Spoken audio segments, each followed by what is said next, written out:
What is democracy and why is democracy. तो आइए हम जानने की कोशिश करते हैं कि डेमोक्रेसी क्या है और क्यों है।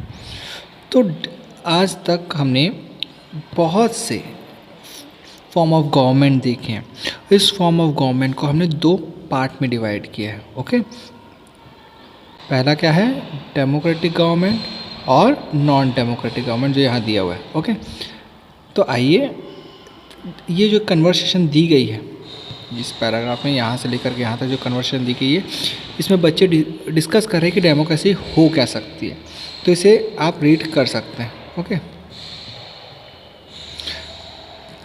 इस कन्वर्सेशन के बाद यहाँ डेफिनेशन दी गई है कि अगर सिंपल हम डेफिनेशन देखें गवर्नमेंट की, तो democracy is a form of government in which the ruler are elected by the people. Democracy ऐसी गवर्नमेंट है जिसमें लोग अपने रूलर को खुद चुनते हैं। ये हेरिडिटी नहीं होता, ऐसा नहीं कि राजा का बेटा है तो राजा बनेगा, नहीं। यहाँ पे जो लोगों को पसंद है, जो चाहते हैं कि लोग ये हमारा राजा बने, वो हमारा रूलर बने, तो लोग उसे चुन सकते हैं। ये एक स्टार्टिंग पॉइंट है जो कि डेमोक्रेसी को हमको बताता है। पर इससे डेमोक्रेसी का क्लियर कट डेफिनेशन समझ में नहीं आता। अगर हम म्यांमार के बारे में बात करें, देखिए यहाँ पे लिखा हुआ है, हम म्यांमार के बारे में बात करें, वहाँ के लोगों को भी रूलर है, वहाँ का जो रूलर है उसको भी लोगों ने चुना था, लेकिन धीरे धीरे ऐसा कुछ घटना घटी कि वो कंट्री पूरी किस में आ गई, आर्मी के कंट्रोल में आ गई। ठीक है, जिसे बाद में डिक्टेटरशिप, एक नया फॉर्म ऑफ गवर्नमेंट डिक्टेटरशिप के तौर पे देखा गया। इसमें पिनोशेट जो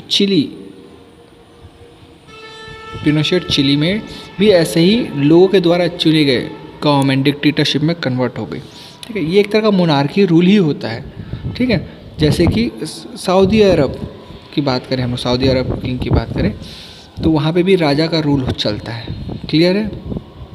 ठीक, तो इस तरह के फॉर्म ऑफ गवर्नमेंट रूल किया करते हैं। ठीक है, because this happen in a born of a royal family. तो वहाँ पे क्या है कि जो लोग रॉयल फैमिली में पैदा हुए हैं, वही राज कर सकता है। अगर सिंपल डेफिनेशन हम लोग देख लें मोनार्की की, तो मोनार्की क्या होता है, मोनार्की रूल में सिर्फ एक इंसान अपना पूरा रूल एंड रेगुलेशन चलाता है। इसमें किसी भी तरह के डेमोक्रेटिक फॉर्म ऑफ गवर्नमेंट नहीं होता, लोगों के द्वारा रूल नहीं चुना जाता, लोगों के द्वारा रूलर्स नहीं चुना जाता। इसके अलावा the government that hold election are democratic, जहाँ पे डेमोक्रेसी को फॉर्म ऑफ गवर्नमेंट इसके विपरीत क्या होती है, वहाँ पे इलेक्शंस होते हैं रेगुलरली, प्रॉपर इंटरवल टाइम में एक इलेक्शंस होते हैं जिससे लोग अपने रूलर को चुनते हैं। ठीक है, इसके बारे में और भी हम डीप में पढ़ेंगे कि इलेक्शंस कैसे क्या होते हैं, चैप्टर नंबर 3 में पढ़ेंगे। ओके, ठीक है, तो अभी हम समझ लेते हैं डेमोक्रेसी क्या होती है। तो distinguish between the government of democracy and not be democracy, वो बहुत ही सिंपल है। इसमें ऐसे सिस्टम आ जाता है जो लोगों के द्वारा चुना गया है, या ऐसा सिस्टम आता है जो लोगों ने नहीं चुना, बस लोगों पर थोप दिया गया पावर के द्वारा, या किंग्स या जो क्वींस है उनके द्वारा थोप दिया था। तो कुछ डेमोक्रेटिक जो गवर्नमेंट है उसके यही सिंपल फीचर्स माने जाते हैं। ओके स्टूडेंट, आगे हम देखते हैं फीचर्स ऑफ डेमोक्रेसी, जिसके बारे में हमने डिस्कस किया था कि what is the features of democracy. तो डेमोक्रेसी के क्या क्या फीचर्स होते हैं, तो पहला क्या लिया है जरा देखिए यहाँ पे। ओके, तो democracy is a form of a government which the ruler are elected by the people, ये हम लोगों ने जान गया। तो उसके फीचर्स क्या हो गए, तो हु वॉज द रूलर, सबसे पहला क्वेश्चन क्या आता है, who was the ruler, and definition क्या होगी, तो रूलर कौन होगा और कैसे चुना जाएगा। ठीक है, रूलर कौन होगा और कैसे चुना जाएगा। तो the official must to elect by an government they call be democracy, तो क्या गवर्नमेंट को चुन लेने से वो डेमोक्रेसी हो जाती है। Which decision may be taken by the non elected official in a democracy, तो डेमोक्रेसी में ऐसे कौन कौन से डिसीजन है जैसे नॉन डेमोक्रेटिक या नॉन इलेक्टेड ऑफिशियल लोग भी ले सकते हैं क्या, तो क्या होता है। और डेमोक्रेसी के लिए कि what kind of election consist on a democratic elections, तो what kind of election consist of democratic election, what condition must be fulfil for the election to be consider democratic. तो ऐसे कौन से इलेक्शंस हैं जो कंसिस्ट किए जाते हैं, कॉन्स्टिट्यूशन में लिखे जाते हैं कि उसे डेमोक्रेटिक इलेक्शन कहा जाएगा। दूसरा क्वेश्चन ये कि कौन सा क्राइटेरिया को फिल करने पर एक इलेक्शन डेमोक्रेटिक इलेक्शन कहला सकता है। इसके अलावा अगला क्वेश्चन जो ये दिया हुआ है, who are the peoples who are elect the ruler to get the elected as a rulers. तो ऐसे कौन लोग हैं जो इलेक्शन में भाग लेंगे, जो अपने रूलर को खुद चुनेंगे। Should the individual every citizen are equal basis. तो क्या इक्वल बेसिस पे सारे इंडिविजुअल जितने लोग रहते हैं उनको इक्वल बेसिस पे इलेक्शंस पे भाग लेना चाहिए। क्या डेमोक्रेटिक सही में इस फॉर्म में बन सकती है क्या कि कुछ लोग अपने अधिकार का इस्तेमाल करके वोट करें और पूरे लोगों के लिए एक रूलर को चुन ले। ठीक है। और फाइनल एक क्वेश्चन है कि what kind of form of a government is democracy. Democracy कौन सी फॉर्म ऑफ गवर्नमेंट है, किस तरीके से डेमोक्रेसी वर्क करती है। ओके, किस तरीके से डेमोक्रेसी वर्क करती है। तो ये जो क्वेश्चंस हैं जो हमारे मन में आते हैं, जो हमको ये बताते हैं कि भाई कि डेमोक्रेसी क्या है, उसकी लिमिटेशन क्या है, उसके फंक्शंस क्या है। ओके, लिमिटेशंस, फंक्शन, ये सारे जो क्वेश्चन हमारे मन में आ रहे हैं, ठीक है, तो ये चीज़ें हमें डेमोक्रेसी को समझने में मदद कर लेगी। तो ये जो सवाल जो हमारे मन में उठे हैं, जो सवाल पूछे गए, हम डेमोक्रेसी को अच्छे से समझ सकते हैं। तो आइए अब हम एक एग्जाम्पल के द्वारा the major decision by leaders, Pakistan में जो घटना घटी उसका एग्जाम्पल लेकर के हम जानने की कोशिश करेंगे अच्छे तरीके से कि डेमोक्रेसी कितनी ज़्यादा इम्पॉर्टेंट है, उसके फीचर्स क्या है। तो पाकिस्तान में 1999 में एक मिलिट्री कूप जनरल परवेज़ मुशर्रफ ने पाकिस्तान पे अपनी अथॉरिटी बना ली। मतलब जो वहाँ पे इलेक्टेड गवर्नमेंट थी, जो गवर्नमेंट उन्होंने चुनी थी, उसको हटा करके वहाँ के चीफ एग्जीक्यूटिव के तौर पे मिलिट्री कूप जनरल परवेज़ मुशर्रफ वहाँ बैठ गया। ठीक है, उसने अपना अधिकार एज अ प्रेसिडेंट 2002 तक बनाए रखा। ठीक है, इसके अलावा Pakistani media, human right organisation और डेमोक्रेटिक एक्टिविस्ट जो थे वो बार बार इलेक्शन की मांग कर रहे थे। जैसे सीरिया की बात कर लेते हैं हम लोग, तो no entry before you fill the form and become a member of al Baath party. It is clear. तो सीरिया देखो, ये डेमोक्रेसी क्या मांग कर रही है और सीरिया में किस तरीके से एक मिलिट्री रूल बना दिया गया था जहाँ पे डेमोक्रेसी एंटर ही नहीं हो पा रही थी, डेमोक्रेसी अंदर नहीं आ पा रही थी। तो यही हालत पाकिस्तान की भी थी, जहाँ पे बहुत सी माल प्रैक्टिसेस और फ्रॉड चीज़ें घट रही थी। एक लीगल फ्रेमवर्क ऑर्डर बना दिया गया था जिसमें पाकिस्तान के जो कॉन्स्टिट्यूशन है उनमें बहुत सी छेड़छाड़ या बदलाव कर दिए गए थे, जिसके कारण वहाँ के जो civilian cabinet supervision of national security council which dominate the military officers. तो इस तरीके से मिलिट्री ऑफिसर्स के द्वारा वहाँ पे बहुत से चीज़ों पे, बहुत सी जो आम नागरिक की राइट्स है, उनके अधिकारों को छीना जा रहा था। ठीक है,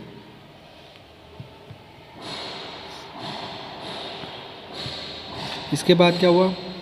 ओके, तो after the passing this law election way held in a national and provisional assembly. तो बहुत ज़्यादा बाहरी और अंदरूनी दबाव के कारण मिलिट्री ऑफिसर को झुकना पड़ा और वहाँ पे एक प्रॉपर इलेक्शंस हुआ नेशनल और प्रोविजनल असेंबली में। और इस तरीके से Pakistan had an election and elected representative have some power. उसके बाद जो इलेक्टेड रिप्रेजेंटेटिव जो जीत गया उनके पास कुछ पावर मिली और फाइनली ये power rested with a military officer and general Pervez Musharraf himself. पर ये पावर्स भी उतनी ही थी जितनी जनरल परवेज़ मुशर्रफ, एक मिलिट्री कूप, उनको देना चाहता था। ओके, यहाँ पे क्या हुआ? The clear they are the many reason why Pakistan under the general Pervez Musharraf should not call a democracy. Elections तो हुए लेकिन फिर भी एक डेमोक्रेटिक कंट्री नहीं बन पाए। क्यों? क्योंकि अभी भी ज़्यादा अधिकार किसके पास थे? ऐसे जनरल के पास थे, जनरल परवेज़ मुशर्रफ, जिसे चुना नहीं गया था, लोगों के द्वारा नहीं चुना गया था। ओके, क्योंकि ये जो रूलर है इसे लोगों ने नहीं चुना, ठीक है, ये आपको मैंने अभी बता दिया। और प्रोविजन असेंबली जो थी और नेशनल असेंबली में जो लोग चुन करके आए थे उनके पास इतनी पावर नहीं थी कि वो बड़े डिसीजन ले सके। तो ऐसे में हम कभी भी ऐसे फॉर्म ऑफ गवर्नमेंट को डेमोक्रेसी नहीं कह सकते। तो they can not take the final decision, जैसे मैंने आपको बताया। और जनरल प्रोड्यूस मुशर्रफ इंटरफेयर जो था, general produce Musharraf and none of them were elected by the people. तो जो बड़े पद पे बैठे हुए जो फाइनल डिसीजन ले सकते थे वो लोगों के द्वारा चुने नहीं गए थे, और जो चुने गए थे वो डिसीजन ले नहीं सकते थे। तो ऐसे में ऐसे रूल को डिक्टेटरशिप या मोनार्की रूल के समक्ष ही माना जाता है, डिक्टेटरशिप ही माना गया था। ओके, तो elected parliament and government are real power for this who has not elected in a democracy. तो डेमोक्रेसी में असली पावर, ज़्यादा पावर किनके पास होनी चाहिए? जो लोगों के द्वारा चुने गए रिप्रेजेंटेटिव है, ना कि उनके हाथ में जिन्हें लोगों ने नहीं चुना है। ठीक है, इस तरीके से ये एक पीपल्स रूल बन जाता है। डेमोक्रेटिक क्या बन जाता है? People rule. आप देख सकते हो एक पिक्चर के माध्यम से बहुत अच्छे तरीके से हमको पाकिस्तान की कहानी बताई जा रही है कि किस तरह से डेमोक्रेसी को एक डस्टबिन की तरह मतलब फेंक दिया गया डस्टबिन में, उनके पास पावर नहीं थी। ठीक है, तो इससे हमको पता चलता है कि in a democracy final decision make power must resist with those elected by a people. तो जो फाइनल डेमोक्रेसी में क्या होता है, जो फाइनल डिसीजन मेकिंग पावर है, जैसे इंडिया में भी फाइनल डिसीजन मेकिंग पावर किसके पास है? लोकसभा और राज्यसभा, खासकर लोकसभा के पास, जिसके रिप्रेजेंटेटिव को लोगों के द्वारा चुना गया है। ठीक है, तो लोगों के द्वारा चुना कैसे जाए? इन लोगों को कैसे जाना जाए कि लोग जो है सही तरीके से अपने रिप्रेजेंटेटिव को चुन रहे हैं। तो इनके लिए क्या होता है? ये घटना घटती है, free and fair election competition. तो एक फ्री एंड फेयर इलेक्शन होना चाहिए। इसकी भी एक क्राइटेरिया हम लोग देख लेते हैं जो कि हमें बताती है चाइना के बारे में। ठीक है, तो चाइना जो है अपने आप को डेमोक्रेसी कहता है, पर क्या सही में डेमोक्रेसी है? वहाँ 5 ईयर में पहले इलेक्शंस हुआ करते थे, कॉल्ड द क्वांगोन रेनियम दिगोई। ठीक है, ये नेशनल पीपल ऑफ कांग्रेस ने द्वारा एक पार्टी बनाई गई थी, जहाँ पे नेशनल पीपल ऑफ कांग्रेस जो पार्टी थी उनके पास पावर थी कि वो अपने प्रेसिडेंट को चुन सकें। इसी कारण nearly 3000 member elected for all over the China. तो ये प्रेसिडेंट को चुनने के लिए 3000 मेंबर्स लोगों को पूरे चाइना में चुना गया। हम जानते हैं कि चाइना की पॉपुलेशन बहुत ज़्यादा है। सब members are elected by an army. तो इसमें कुछ मेंबर्स जो थे वो आर्मी के द्वारा चुने गए थे। क्लियर है? फिर इसके बाद जो कैंडिडेट जो थे, कैंडिडेट नीड द अप्रूवल। तो इलेक्शन से पहले किसी भी कैंडिडेट को अप्रूवल लेना पड़ेगा चाइनीज़ कम्युनिस्ट पार्टी से कि वो इलेक्शन लड़ सकता है कि नहीं। Only those who are the members of Chinese Communist Party are a 8 smaller party allied to it were allowed to contest election। और इतने रिप्रेजेंटेटिव आने के बाद जो चाइनीज़ कम्युनिस्ट पार्टी थी उन लोगों, उनके मेंबर्स और उनसे जुड़ी हुई 8 पार्टी के मेंबर को ही अलाउ किया गया कि वे इलेक्शन लड़ सके। कब के? 2002 और 3 का। और गवर्नमेंट जो है वो पूरी कम्युनिस्ट पार्टी की गवर्नमेंट वहाँ स्थापित है चाइना। ठीक है, तो आप मान सकते हैं कि जो चाइना में स्थिति थी, अगर कम्युनिस्ट पार्टी कहेगी वहाँ पे तभी वहाँ पे इलेक्शंस होंगे। वहाँ के रिप्रेजेंटेटिव जो लोग हैं वो अपने मन से खड़े नहीं हो सकते। चाइनीज़ कम्युनिस्ट पार्टी एग्री होगी या उनके मेंबर ही खड़े हो सकते हैं इलेक्शंस में। तो पूरा वहाँ दबदबा चाइनीज़ कम्युनिटी पार्टी का ही है। मैक्सिको की बात कर ले जो 1930 में आज़ाद हुआ था, और हर 6 सालों में वहाँ पे प्रेसिडेंट का इलेक्शंस होता है। ठीक है, वहाँ पे हर 6 सालों में प्रेसिडेंट का इलेक्शंस होता है। The next have been the military dictators and rule. और जल्द ही वहाँ पे भी क्या हुआ? मिलिट्री डिक्टेटर रूल आ गया अंटिल 2020, जहाँ पे वहाँ फिर से एक इलेक्शंस हुए और वहाँ पे PRI इंस्टीट्यूशनल रिवॉल्यूशनरी पार्टी, ठीक है, जहाँ पे इलेक्शंस में भाग लिया। Opposition party did not consist election but never manage to win. तो जो अपोजिशन पार्टी थी वहाँ पे क्या हुआ? उन लोगों को भाग ही नहीं लेने दिया गया इलेक्शन में, और इस तरीके से PRI जो है वो एक डर्टी ट्रिक के द्वारा इलेक्शन जीत गई। भैया कोई अपोजिशन में नहीं था, एक सिंगल पार्टी सिस्टम के तौर पे वे लड़ रहे थे। तो यहाँ लिखा हुआ है, ठीक है। ठीक है, इसके बाद क्या हुआ, all those who were employed in a democracy office had attend there party meeting. तो जितने भी लोग एम्प्लॉयड हुए, जिनको नौकरी लगी, जिन्होंने रिप्रेजेंटेटिव थे, वे इन सबको इस पॉलिटिकल पार्टी की मीटिंग अटेंड करने पड़े। टीचर्स ऑफ गवर्नमेंट स्कूल को फोर्स किया गया कि वे अपने पेरेंट्स को बोले कि वो PIR पार्टी को वोट करें, ठीक है। इसके अलावा मीडिया को लार्जली इग्नोर कर दिया गया, ठीक है। Some time the polling booth were shift from one place to another in the last minute. कई लास्ट मिनट में क्या हुआ, पोलिंग बूथ को एक जगह से दूसरी जगह ले गया, जिसके कारण बहुत से लोग जो वोट देना चाहते थे वो दे नहीं पाए। PRI sent a large some of money in a campaign for the candidate. तो उन्होंने पैसे का भी भरमार इस्तेमाल किया ताकि वे इलेक्शन जीत सकें। तो क्या ये दोनों इलेक्शंस, ये दोनों जो हम लोग रूल देखें मैक्सिको में और चाइना में, क्या हमें लगता है कि यहाँ पे डेमोक्रेसी इस्टेब्लिश है? क्या डेमोक्रेटिक आप कह सकते हो? क्या लोगों के द्वारा चुने गए रिप्रेजेंटेटिव ही देश को चला रहे हैं? नहीं। चाइना में अगर हम बात करें तो चाइना में जो कम्युनिस्ट पार्टी है वो पूरी तरीके से इलेक्शंस को कंट्रोल करके रखी है। रिप्रेजेंटेटिव वो चुनती है, डिसीजन वो लेती है, कब इलेक्शंस हो गए वो चुनती है, और इस तरीके से वो कहीं से भी क्या बोल सकते हैं, डेमोक्रेटिक नहीं है। और मैक्सिको में देखें तो वहाँ सिंगल पार्टी सिस्टम था, एक सिंगल पार्टी पूरे इलेक्शन से लेकर के हर चीज़ को कंट्रोल कर रही थी, ठीक है।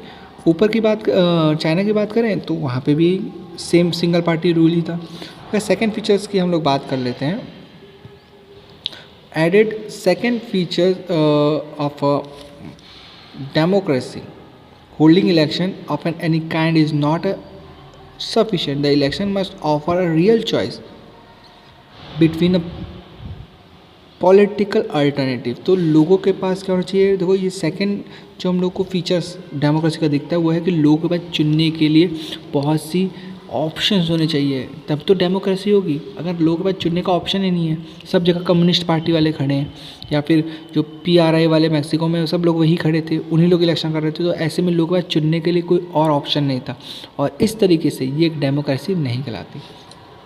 ये देखो, a democracy must be based on a free and fair election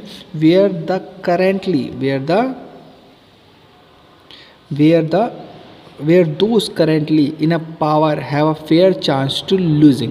तो डेमोक्रेसी में क्या होता है, एक फ्री एंड फेयर इलेक्शन होता है, जो आज पावर में है, ठीक है। जैसे कि मैक्सिको में हुआ, वहाँ पे पहले मिलिट्री रूल आ गया, पूरा पावर हथिया लिया, और उसके बाद उन्होंने अपनी खुद की पार्टी बना के इलेक्शन करवा लिया। तो जो पावर में है उनको भी हारने का डर होना चाहिए कि भाई कल को हम इलेक्शन हार सकते हैं और अपोजिशन आ सकता है। इसके बारे में हम लोग चैप्टर नंबर 3 में और डिटेल में पढ़ेंगे, ठीक है।